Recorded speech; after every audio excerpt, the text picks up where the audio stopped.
Thanks for being on. I guess first for JaQuinn, you obviously had two 100+ yard rushing games and a lot of touchdowns. Just how would you say your start here at Arkansas has gone? It's been going pretty good. Got to get a shout out to those boys up front. They've been doing a hell of a job, and yeah, we're just gonna keep the ball rolling. And then Andrew, that was your first game back. You sure didn't look rusty.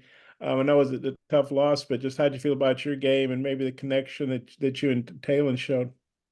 I felt great out there, being able to get back on the field and just run and play football, with my guys. It was extremely fun. Taylor, he puts in the work every day, night in, night out, just to make sure the connection with the receivers are great, with me, Satania, Broden, Tesla, just making sure everybody, is right on time with the way he throws. And for both you guys, TJ Metcalf's gone. We're going to talk to him here too, I think. In practice, how much did you guys maybe go against him? Well, Jacob, I know you didn't do much scrimmaging, but what was your take? What's your take on TJ in practice and what he's added to the defense? Because he was a backup and now he's a little bit older and he's starting. Yeah, Maybe you could take that first. yeah. Physical guy. He fly around the field. I don't think he does anything half speed.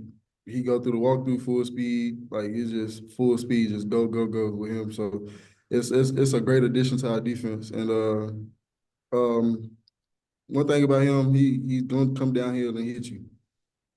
No matter who you are, he gonna come down and hit you. So that's a great addition to the defense. And like I told TJ, like in the fall, I told TJ, I think I told a couple guys, but I told TJ for sure, like he was one of the most like developed guys like that I've seen in the defense, Like from when he got here to where he is now is like night and day. It's like he's a totally different player. Back there, he's smarter. He knows what players are coming, when they're coming. He just got better overall.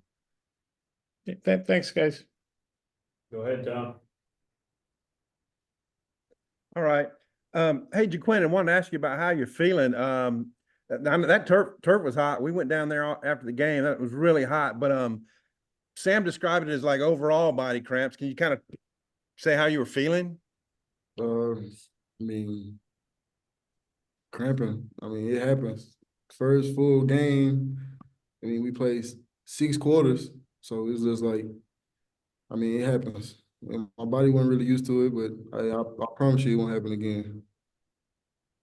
And for both of you guys, the yardage is there, the third down conversion. When you look it over, those are some massive offensive stats. What do you guys need to do to maybe go next level to turn a game like Saturday into a win, Andrew? I feel like we just need to play better as a team.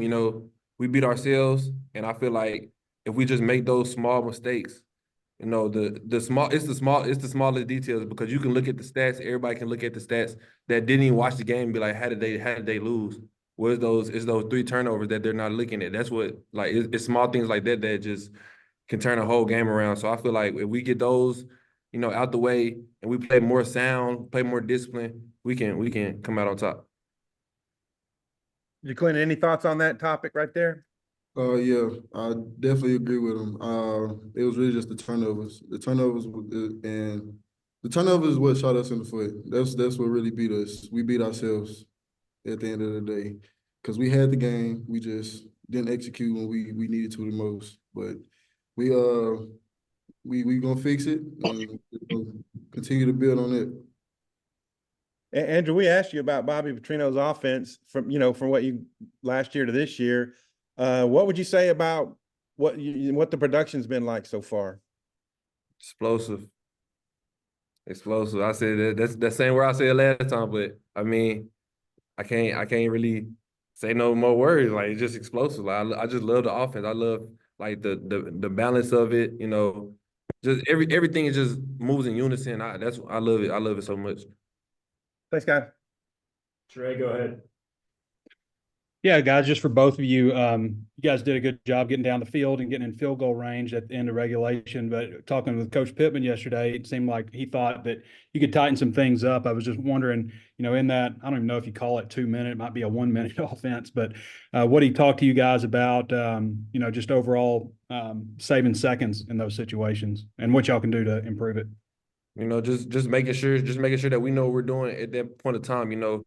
Like I said, fatigue can kick in at that time. People not thinking as much, and I know a lot of people want to say it's on like coaching and things like that, but like I feel like it's on us as players as well, to make sure we're in the right spots. We practice it, we go through what we got to go through, and I feel like us as players need to take more accountability as well when we go out there on the field and have things like that happen. Yeah, Jaquindon, you were kind of in and out during that series. You have any thoughts on that? Basically what he said. Fatigue kick in. We just gotta know what we're doing. Flipping it to this week with UAB on defense, I was wondering what you guys saw out of them. Any of those players jump out to you, or tendencies, things that they like to do?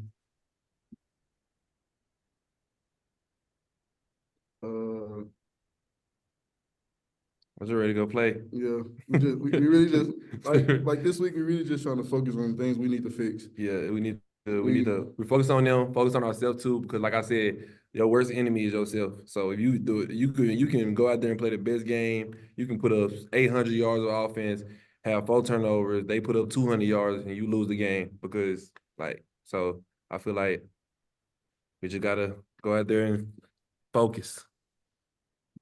Thanks, guys. Daniel.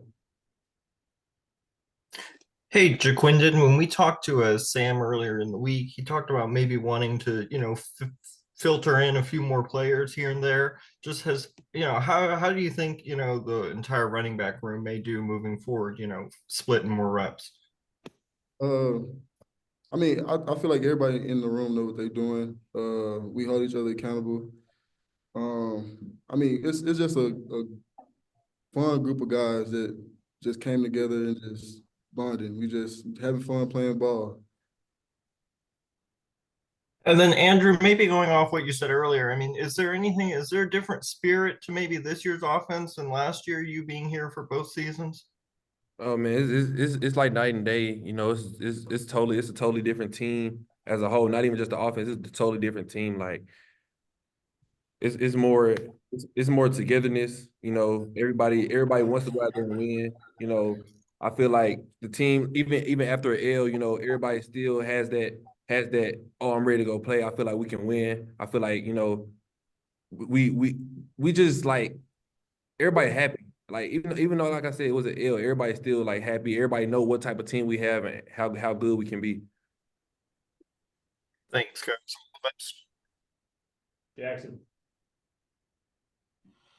Jaquindon, the read option with you and Talon was really working early against Oklahoma State. They might have made a couple adjustments in the second half, but just what are your thoughts on that play and what the two of you and how you guys maybe can maximize that play? Like, I mean, we got probably the best backfield in the country right now, if in my opinion. Like, he can run, he can throw, I can run, semi-throw, I guess. But nah, I mean, it's gonna be one hell of a year with him back there. Like I say, we just gonna have fun and just keep building on the days. Was there anything that you guys caught that maybe the offense still produced a lot in the second half, but maybe that Oklahoma State did differently to keep you guys out of the end zone in that second half a little bit more often? No, it was us. It was us. It was all us. We beat ourselves. Like you can see, like I said, you cut the film on. You cut the film on. You see, we beat ourselves. Like it was just we beat ourselves. So nobody can really be mad at us, but us. And of course, fans and people like that. But we can be mad at ourselves. Like me. So yeah, we shot ourselves in the foot multiple times. And I'm glad that everybody on the team, like players and things like that, like taking accountability because they know we all know like we lost that game. Like we lost that game. So.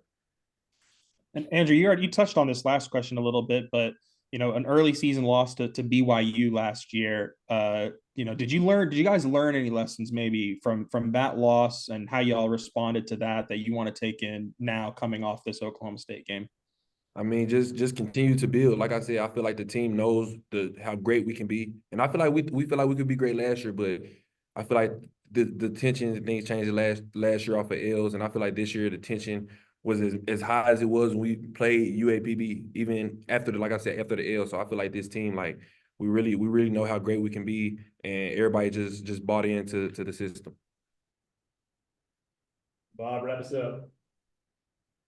Yeah, I see Trey's got his hand up too, but I appreciate you calling on me. Hey, for both you guys, most SEC and Big Ten teams, they've played a couple home games by now, and you guys have been riding buses. We've been driving to Little Rock and Stillwater. Just how excited are you guys to finally get an on-campus game?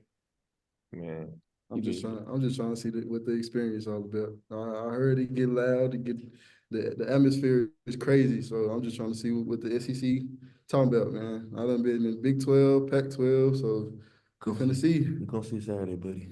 Gonna see Saturday. Yeah, Andrew, how about you as far as getting that Fayetteville opener? I'm ready. I'm just ready to play football. I'm ready to get in there, see all that red and white, and just get ready to go. Let's go one more. You guys have kind of touched us about bouncing back, but Sam said after the game and again Monday, he's got to flush a game like that. I mean, you got to watch the film obviously and learn and all that stuff, but then you got to get ready. As disappointing as that was, and you guys are saying, hey, you're blaming yourselves, for mistakes. But how do you flush that? Do you feel like you guys have done a good job of that? And kind of what's the mindset now for flushing that and getting ready for the next one? Absolutely. Like I said, like he said, we flushed it. Like I said, we took accountability knowing that it was our fault. Like there's nothing we can do about it. The game is over. We lost. We can't go back and pray that Mother Nature reverses time and go back and try to win the game. Like it's over with. So literally you have to flush it. Like you have no choice but to flush actually, because you have a game coming up Saturday. So, I mean. Jaquin, you got a thought on flushing? Get it on the head. Get it right on the head. Okay, thanks, guys. All you, Trey. Happy early birthday, Jaquin. Appreciate it.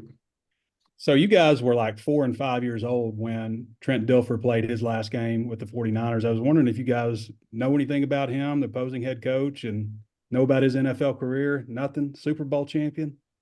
Nah, I was probably about 2005. I was about 5. I wasn't watching. I wasn't watching. All right. Okay. Appreciate you guys. Happy birthday. Thank you.